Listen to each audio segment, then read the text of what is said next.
All right, welcome everybody to Meet the Sponsors. Today we're changing it up a little bit. This is the sort of the start of a new segment that I'm going to start doing called Meet the Sponsored ED. We're going to talk to racers and teams and properties that have had sponsors and have sponsors currently. And we're going to learn how they got them and how they keep them and what they do to service them and what the sponsors want. Next week, we'll have Matt Martelli from the Mint 400, which has a lot of sponsors. Today, though, we have Jeff Proctor from Honda Off-Road Racing. Jeff, how are you? I'm doing well. Thanks for having me, Alex. All right. So, Jeff, you've been with Honda Off-Road Racing now. This is your 7th season. I mean, that's a long time for a sponsorship. Tell me about that. How did you get Honda and how have you maintained them all these years? Yeah, super grateful to have the factory support of a great company like Honda, where racing is really at the core of their DNA. That's how Honda originally started, is that Mr. Honda, he wanted to go racing, and in order to fund his racing effort, he needed to sell bikes first, which then evolved into cars. And so, yeah, Honda absolutely loves racing, period. And just fortunate to have that relationship with them for the last 7 years. We're currently working on our 2023, 2024 plans.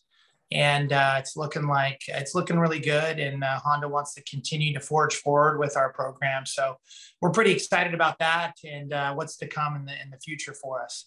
As far as getting into, linked up with Honda, it's just kind of a series of events. I was racing as a privateer, and I ran into the PR, the director of public relations for Honda at the airport. And we happened to be flying, and it turns out he's a road racer. And we started talking. I was talking about off-road racing, and we just kind of hit it off. We walked onto the plane together, and it turns out our seats were next to each other, and we talked for 2 hours on an airplane. And so some might say that that's fate. But that's how it actually, the initial conversation started. And then over a series of 6 months, I was able to kind of connect the dots and go from there. That's how it initially started. When you were on the plane with him, were you pitching him already, knowing who he was, anticipating, oh, wow, this could be a sponsorship? Or were you just playing it slow? How was that conversation? I'm curious. Like, at what point was he aware that you're trying to sell him on a sponsorship? Yeah, that's a great question. So I think the short answer is definitely playing it slow. You don't want to come across as that guy. You just meet him and you're just kind of force feeding him a sponsorship. It actually started out as more of a friendship. We had a common bond between racing. I raced off-road. He raced open wheel and some sports car racing.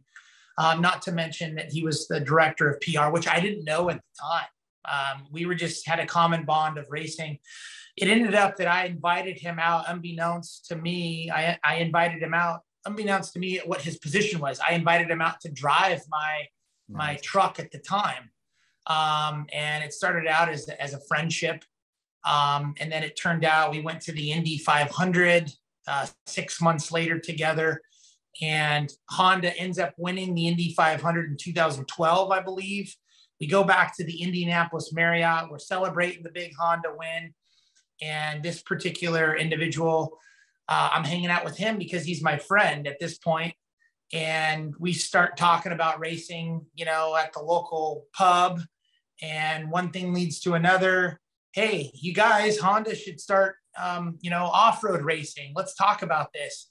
And one of the other colleagues chimes in and goes, funny you should bring that up, Jeff. We're actually talking about the Gen 2 Ridgeline that's coming out, and we need to figure out what we're going to do for a concept vehicle.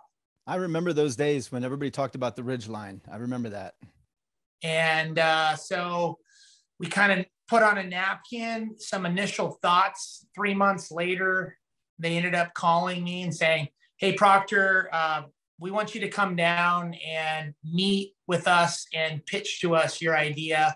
There's going to be 9 of us in the room. I had no clue who it was going to be, but I wanted to make sure that I was prepared. I figured, hey, this was my one shot and I needed to make it count. Wow. So what did you do to prepare? I mean, was it a PowerPoint? Were there handouts, videos, slides, or did you just talk? I took it very seriously. I did all of the above, what you just mentioned. So first and foremost, I hired a designer. So it kind of goes back, it takes money to make money. And so I hired a designer to design a trophy truck model of a Ridgeline. And it had 40-inch tires, and it was this 3D model. I put it on foam core on a giant poster board and brought an easel into the room. So as soon as the executives walked into the conference room, the first thing they saw was this concept rendering of the trophy truck on an easel. The next thing I did, I developed a PowerPoint deck that had my presentation in it. But beyond the PowerPoint deck, I also printed out a booklet that was bound of the deck. So I turned it into a booklet. So one, they had the PowerPoint deck, so they were visual in the meeting. But two, they also had a handout, or what I'd call a leave behind, in the actual boardroom that they could take back to their cubicle or their office after the fact. Nice. And then lastly, I had a sizzle reel that was 2 minutes long. And I want to say it had like something that really got like the energy of the room going, like an AC/DC or like something like some real pump up music. And it was a two minute long just of trophy trucks just pounding the whoops in their element with the V8s roaring. And that's what I opened the meeting with. So I guess to answer your question in a nutshell, I went full video, I went full PowerPoint deck, leave behind booklets, and then also the concept rendering for the initial pitch. What I didn't know at the time is that those 9 executives that were in the meeting, they were all the top brass at Honda of North America. Wow. And, you know, decision makers in marketing, PR, motorsports, and product planning. Wow. So I was glad that I was prepared because they took me seriously because my preparation was serious. What did you put in the deck? I'm curious, what kind of information did you have in the PowerPoint that also became a handout that they took home? Gosh, trying to rack my brain. So I think it's just basic stuff, right? So I talked a little bit about my experience, my background, my proof of results, why I was qualified to run a professional off-road program, what my business background was. You know, I talked about the design elements. So there was kind of a bio on who I was. Then there was, you know, basically what the deliverables would be of the program. You know, what, you know, hey, here's what we can deliver to American Honda, and in exchange, this is kind of what we're suggesting we need in return. Right. Was there a dollar amount on that, or more vague?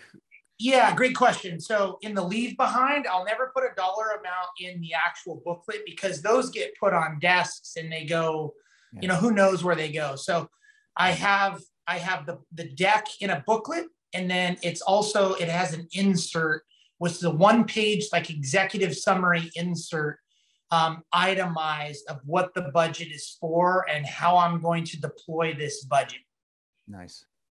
The other key component to that budget is that you never want to pigeonhole yourself to $1 amount. So you don't want to go in there and say, hey, I need $500,000 or I need $1 million. And if I don't get this, that's it.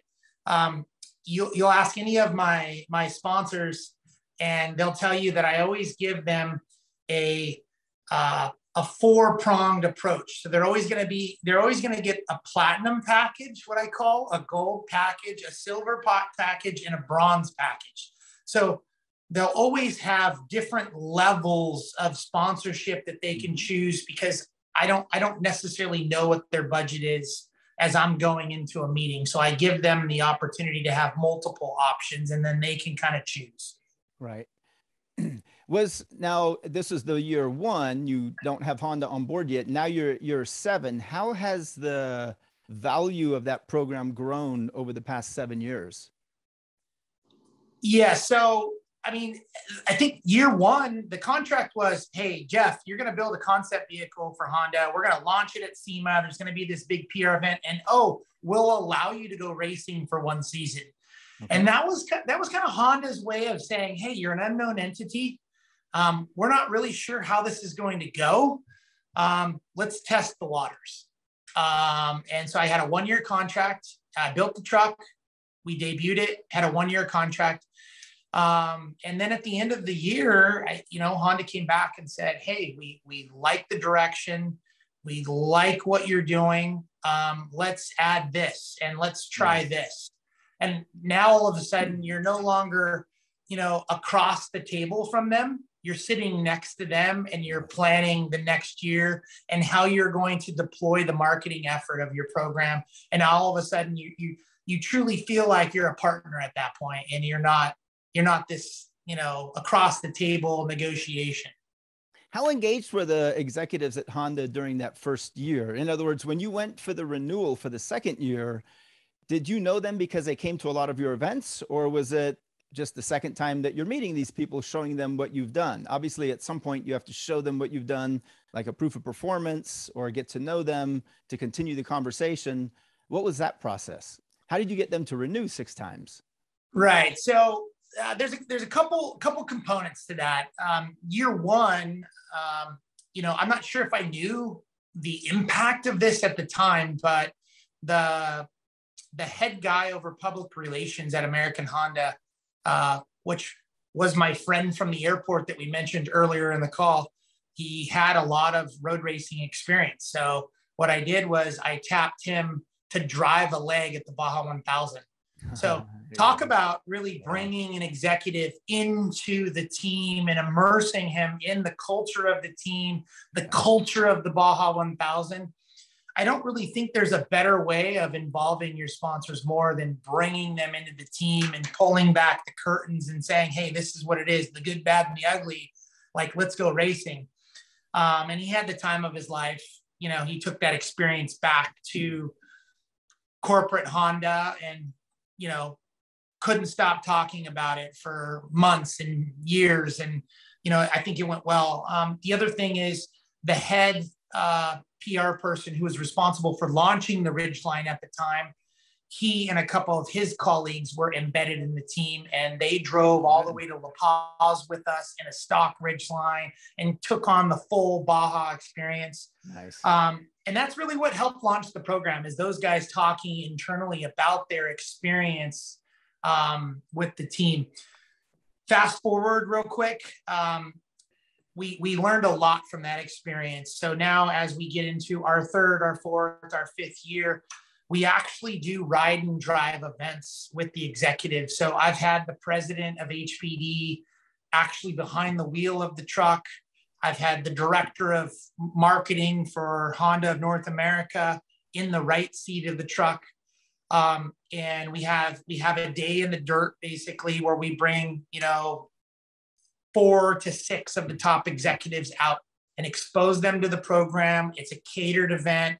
We put a lot of effort into it. We reinvest the funds that they're graciously giving us into a day to say thank you to them. But not only that, but expose them kind of behind the curtains of what we're doing on the team. Right.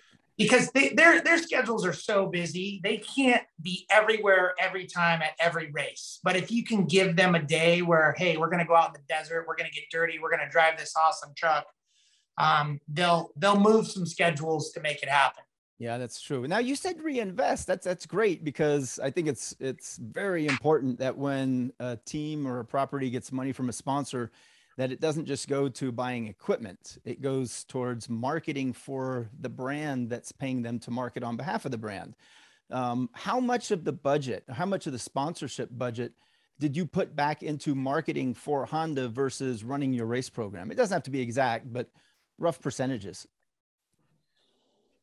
I would venture to say in off-road racing, I'm reinvesting into marketing, I'd say much more than the average team. I'd say 20% of my overall budget goes back into media, building content, videography, still photography, all PR, all of the marketing components.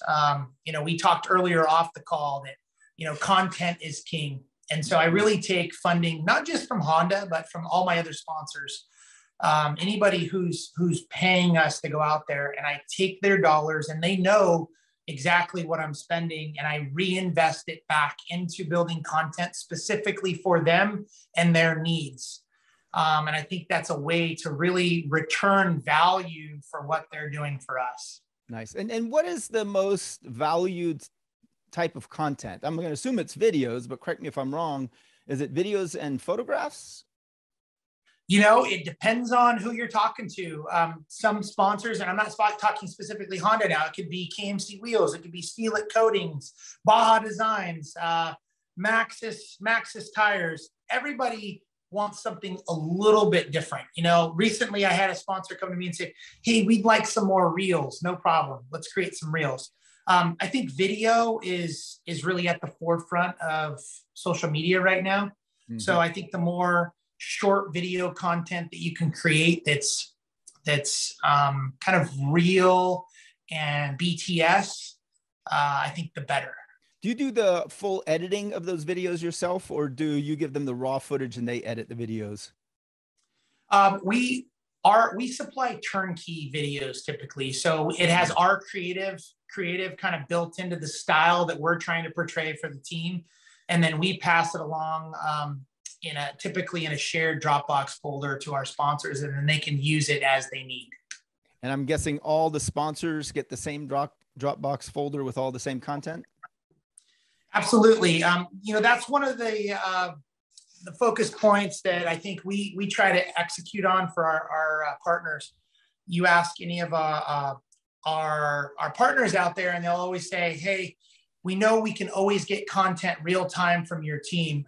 And so one of those things that we do is leading up to a race, we have 20 partners. Let's say, I think there's 22 on our list, whether it's a paying sponsor or a product sponsor.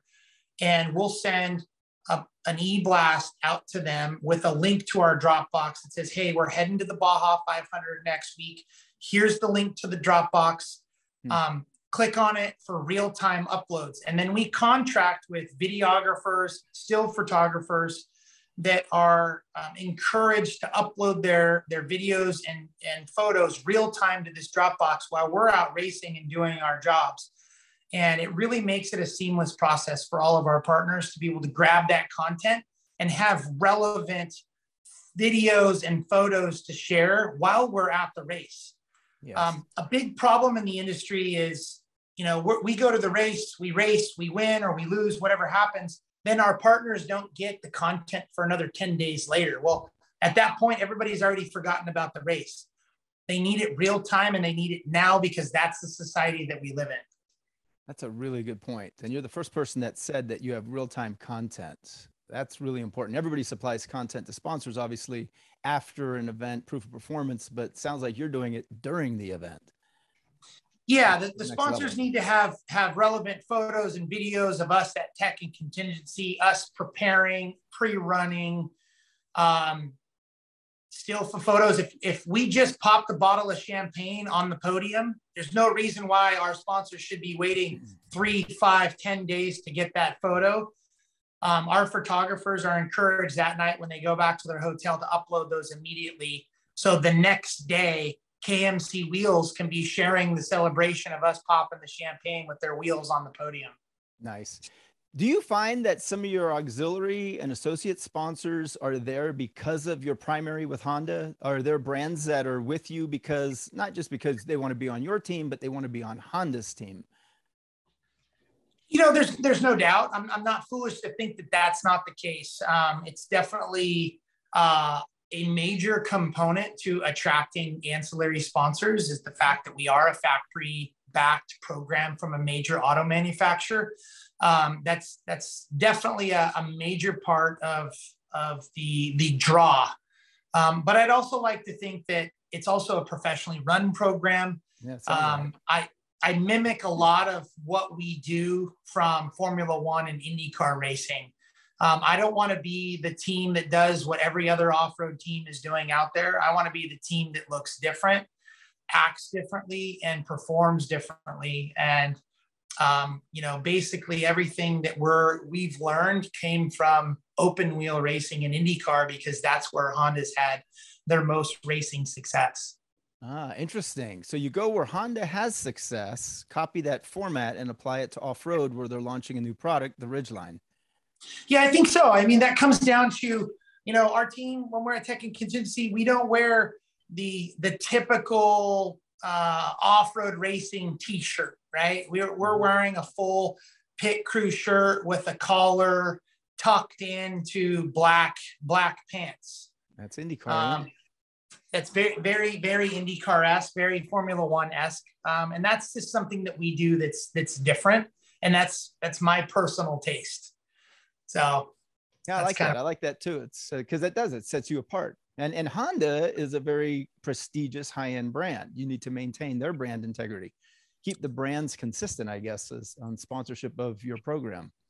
Absolutely. I tell my guys, when they're wearing the Honda H or they're wearing the Honda Wing, they're representing not just the Proctor Racing Group, they're representing American Honda, and they have to look and act appropriately when they're in public and even not in public. And that's a big part of the company culture that we have within the race team. How much of your marketing of Honda and your other sponsors takes place at a race or during an event versus in between events and when you're not racing?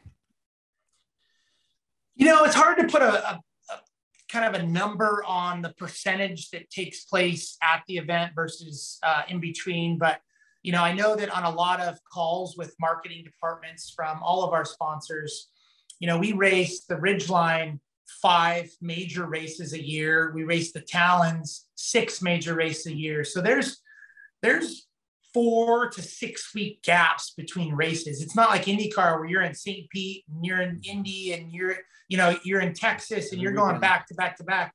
So there are gaps between 4 and 6 weeks in between. And so a big part of the narrative with the marketing directors for these companies is how do we fill in those gaps and have relevant content for those 6 week intervals between races. The racing content is great, but what are we going to do in between there? And that's a big part of our conversation. So we'll have days where we go out and just build content, 1 or 2 days where we just go out and we shoot a ton of raw video footage. We'll shoot a ton of still photography and build a database for the year with those current year sponsors that we can then get creative with in those blocks and fill those voids in between races. Yeah, that makes sense. Are you still looking for new sponsors, or are you pretty much in cruise mode now because you have 20-something sponsors and they seem pretty consistent and pretty happy with what you're doing? Is the sponsor hunt over? Can you relax, or does it never end? That's a great question. So my personality is it never ends. I don't think anybody that knows me knows you'll never find me in cruise mode. I'm always on the hunt. We can always be bigger, faster, stronger. We can always provide more value to our partners. And so, yeah, cruise control just isn't part of our narrative and my mindset. We're always looking for ways to improve the value that we can bring to others in the marketplace. For example, I'm speaking off-road specifically. There just isn't a lot of non-endemic sponsors out there. And that's really the need right now in off-road racing is we need the Targets and the Tides and those big non-endemic sponsors to really come into this sport. There's a plethora of wheel sponsors and tire sponsors and all those things that are part of our sport, and they do a great job supporting us. But we're at a stage now to really go to the next level. We need the Targets, the Walmarts, the Pep Boys, the AutoZones to be a part of our sport.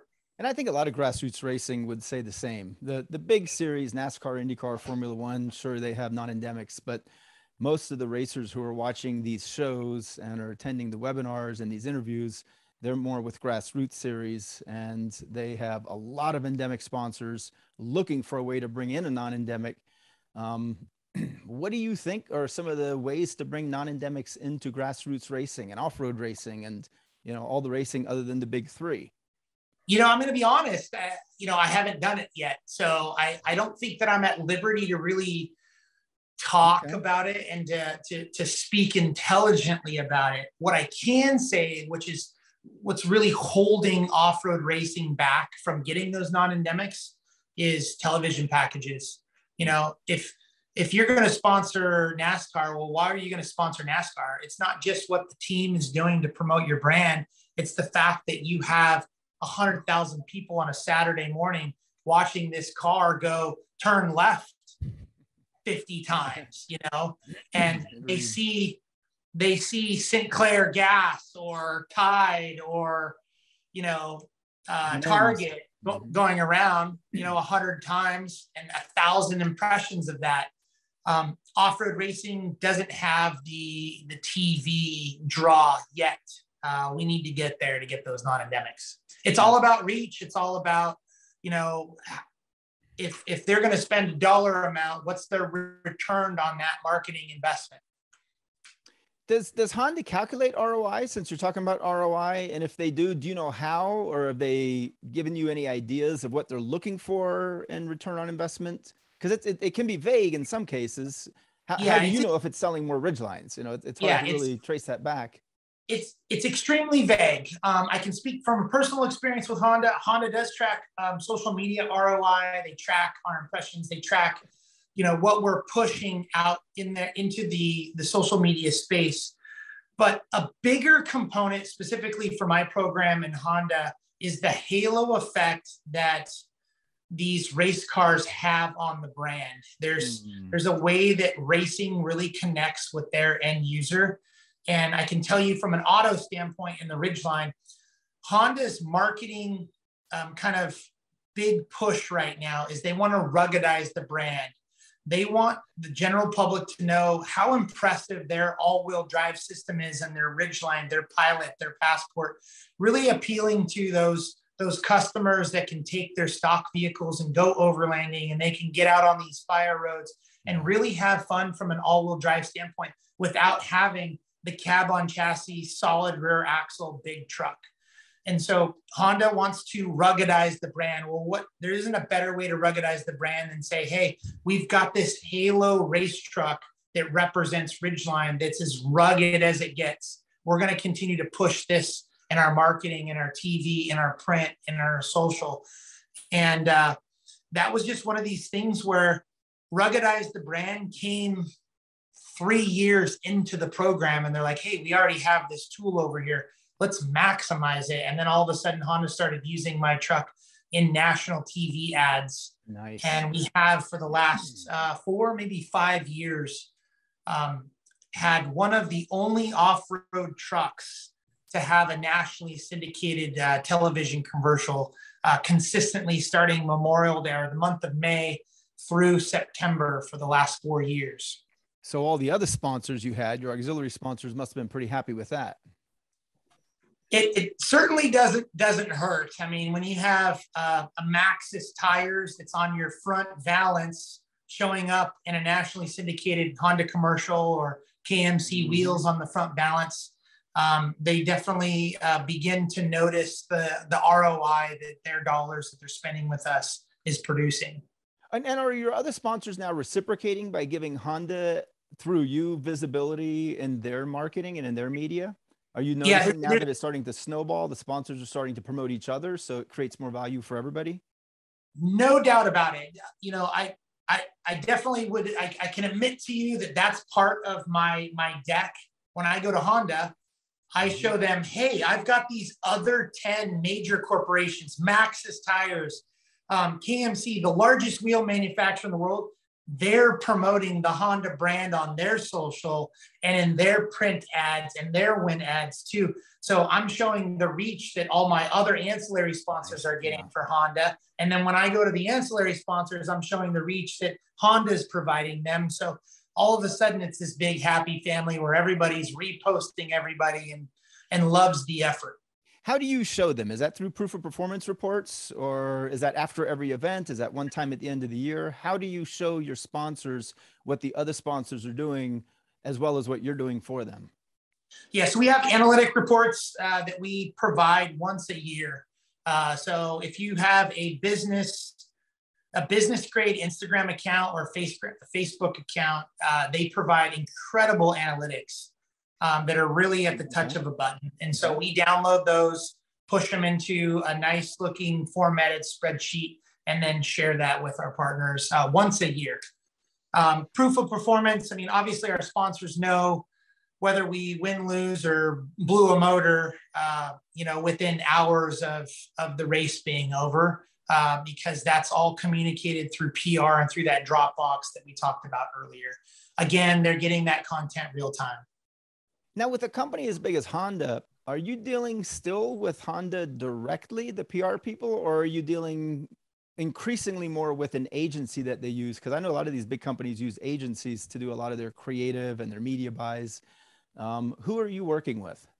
Honda's a huge company. So I can tell you that it's more than a full-time job to manage the relationships of not just Honda, but all of our ancillary sponsors. So, with KMC, I might be communicating with 3 brand managers at KMC, one that's over the truck program, another brand manager over the side-by-side program, and then a social media manager. So that's 3 brand managers just for KMC Wheels. Mm-hmm. If we go to Honda, that's a whole nother animal. We're talking, I'm engaging regularly with 3 of the top people in the marketing department.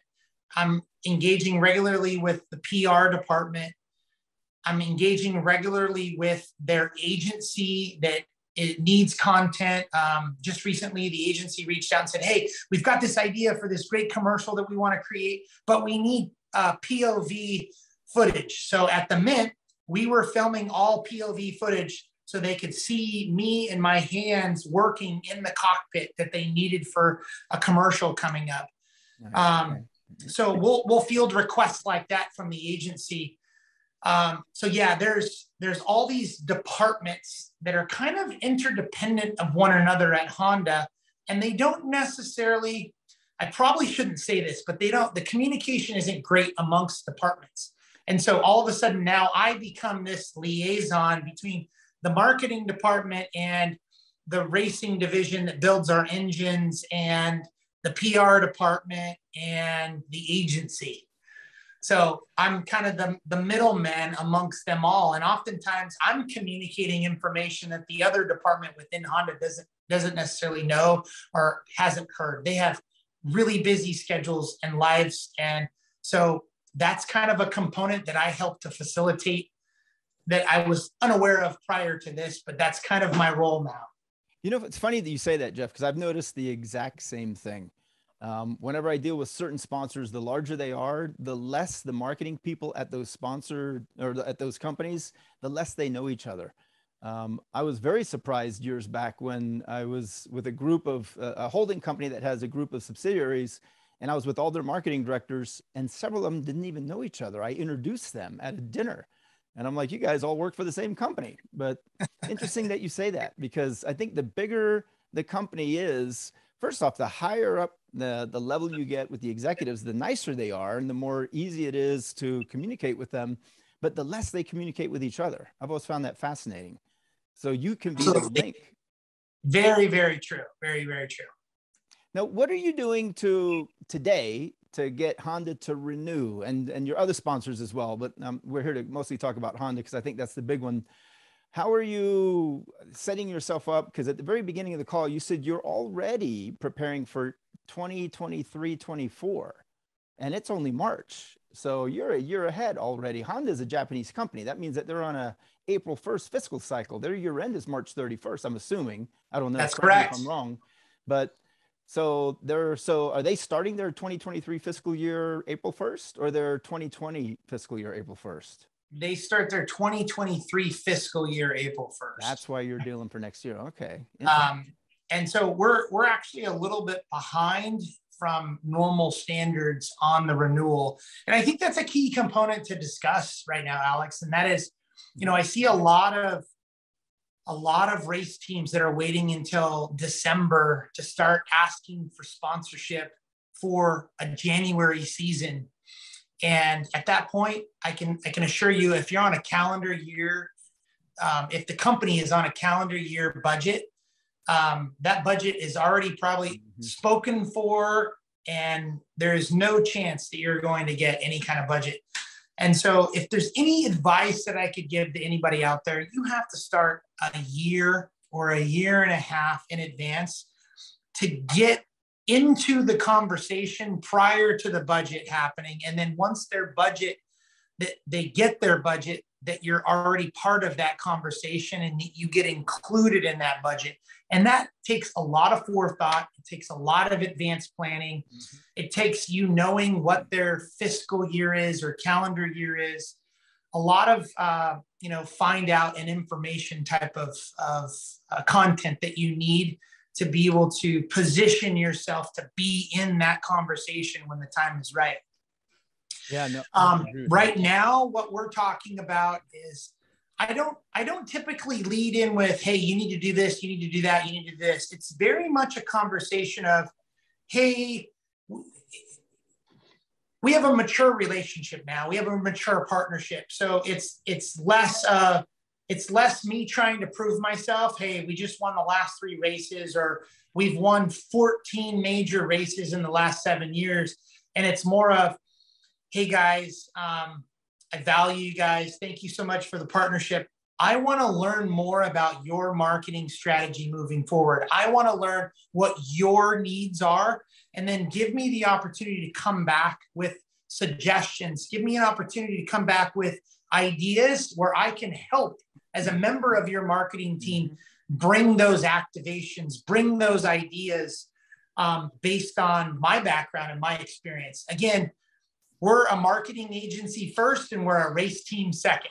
Interesting. I like that. And so that's kind of the conversation. You've got to learn what your partners want, and then see how you can kind of facilitate and take something off of their plate. How often are you asking those questions, what they want, and to who are you asking those questions? It's kind of a natural conversation. Depends on who I have on the phone call, right?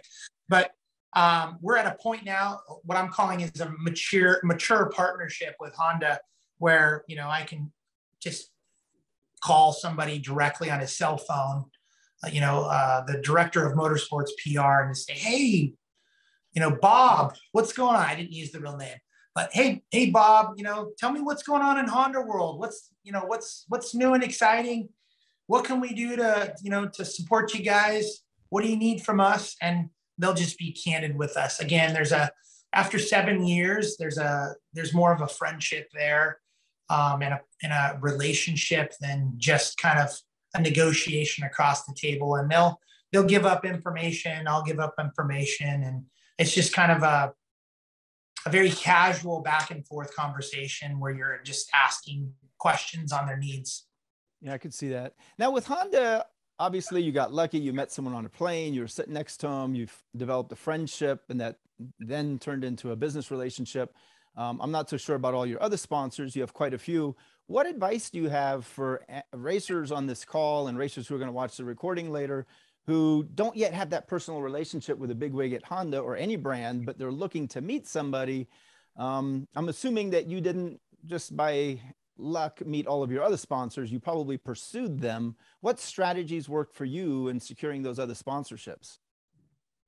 I think the biggest mistake that a lot of young athletes or, individuals looking to get sponsors make is that they are talking to the wrong person at the company, or they're talking to a non-decision maker.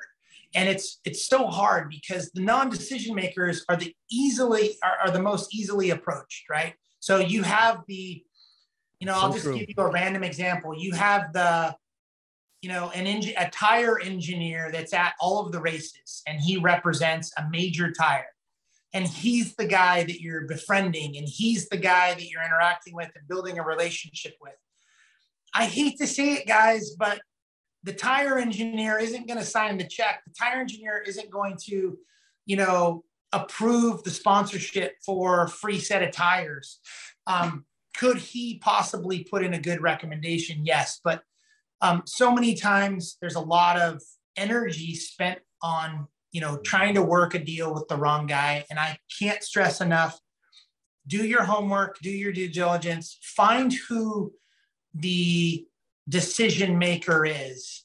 And it takes some effort, and it takes a lot of kind of investigative work, we'll call it. But that time spent with the decision maker will be so much more valuable than the time spent with the guy that's kind of at the ground level that is easily approached. It's a good point, because a lot of times the people at trade shows are just hired help for the weekend at a trade show. And yes, they have marketing in their title, but they are not the marketing decision makers or the check writers by any means. They are activation managers or field managers or marketing managers in the field who are activating at a trade show or an event, but they're not the decision maker. And they're the ones that typically get the proposals and the decks and all the handouts when they're not the right people. So I like what you said. You're the first person that's actually mentioned that, but you do really need to find who the correct person is and focus on that person, perhaps through, like you said, the tire engineer, or, I like to meet people in sales because they'll introduce you to people in marketing. Exactly. So I think the question becomes, if you're dealing with the tire engineer, I'm just using that as an example, it doesn't hurt to build a relationship with him, but ask him the right question. Hey, who heads up your marketing department? Who would be in charge of all the sponsorships? Could I get an email from you? And then, fast forward to once you get that, you gather that information. I'm a really big believer in face meetings. So spend the extra money to fly to the corporate headquarters. Try to get that in-person meeting so that they can get a sense for who you are, how you dress, what your style is, if that meshes with their brand and what they're trying to convey. There's so much stuff that can happen in an in-person, in-face interview that can't happen in an email. So don't hide behind emails. Try to get that face time. It's more valuable than just firing off an email. These executives are getting 200 to 500 emails a day. Yeah. You're not going to catch their attention by sending off a blind email if they don't know who you are. So you've got to figure out a way to get in front of them. It's funny you say that. I did a tour of Fort Irwin. I think I mentioned this once before on one of these calls. I took a bunch of marketing VIPs to Fort Irwin on Blackhawks, of all things. It was really cool. And the conversation was started on one of the plane, or on one of the birds, they call them, one of the choppers. The colonel, the garrison commander, asked all the people who came on the tour, how many emails a day do you get? And we had the CEOs of several brands, including Mechanics Wear, iBox Springs, Mint 400. There were some people there who are quite busy.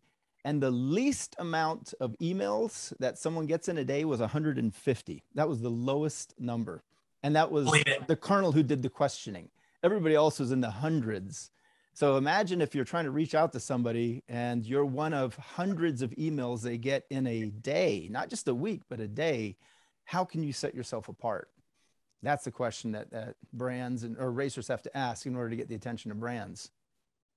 Yeah, I think the other thing too is that brands have a style, right? So I'll give you an example. I got a face-to-face interview with a very significant large-scale brand that everybody probably knows that's tuning into this podcast. And they flat out told me, they met me face-to-face. We love what you're doing, Jeff. We love the professional of your program, but you're not edgy enough.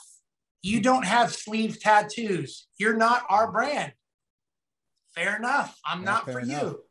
And so you got to learn what the brand style is and try to go after those brands that represent, your style. If you're the edgy Brian Deegan type, that's one way. If you're the Formula One IndyCar type, that's another way.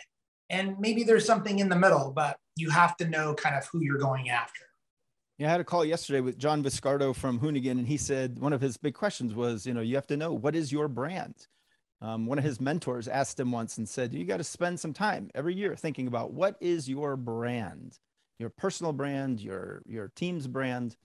And if you're trying to align with somebody like Honda, obviously Honda has a very distinctive brand personality and brand image. You have to maintain that image if you want to keep Honda on board. Absolutely. I think that's definitely a key component. So we just hit, we're past the 45-minute mark. Does anybody have any questions before I head over to the other camera? Any chat room questions? I'm going to open it up here so you guys can ask Jeff. We have about an hour total for the Zoom calls before we get cut off. And now I want to leave the last 10 or so minutes for one-on-ones, which I'll do when I run over to the other camera, unless you want to do a chat room. Jeff, I'm curious. I've noticed, just scrolling through like Google and stuff, that Sony, Honda, they're trying to team up with like a lot of the EV stuff. I'm kind of trying to keep up to date with what the EV, evolution is going. And are they keeping you in tune with that? Do you have to alternate your brand and image and what route you go in? Yes. You're referring to electric vehicles, correct? Yes. Yeah. So it's an interesting conversation. I'm not sure how much I can share and what I can't share, but I'll say this. It's definitely at the forefront of American Honda, or actually global Honda from Japan as well. They have a plan by, don't quote me on this, I think it's 2030, to have 1/3 of every vehicle that they manufacture 100% electric. Wow. And I'm not giving anything away that I shouldn't, because it's public information, but there is actually a new IndyCar hybrid electric platform that's being developed that should come out in the next year or two for IndyCar. That's similar to what's being raced in Formula One right now. And the last thing that I'll say is that I've been a part of some pretty significant discussions to build a hybrid electric Honda trophy truck in the near future. And I bet that's true with all the auto manufacturers, not just Honda. I think that is probably across the board. That's 1,000% accurate. I mean, you saw with Audi bringing their new e-tron to Dakar this year, and that was really, I thought they did a fantastic job rolling that out. And it's definitely going to be on the forefront of racing starting now. I mean, everything's going to be going this hybrid electric or 100% electric, because that's where the auto manufacturer is going. And so the technology with what they're developing for manufacturing has to translate down into the racing platforms as well. Absolutely. That's a great segue for me to run over to the other screen, the other camera. Thank you, Jeff, for attending the call. Don't go away. We're going to continue this one-on-ones with everybody. Guys, everybody, thank you for attending. Anybody who wants to ask Jeff a one-on-one question, stay on, and we're going to continue now. So don't go away.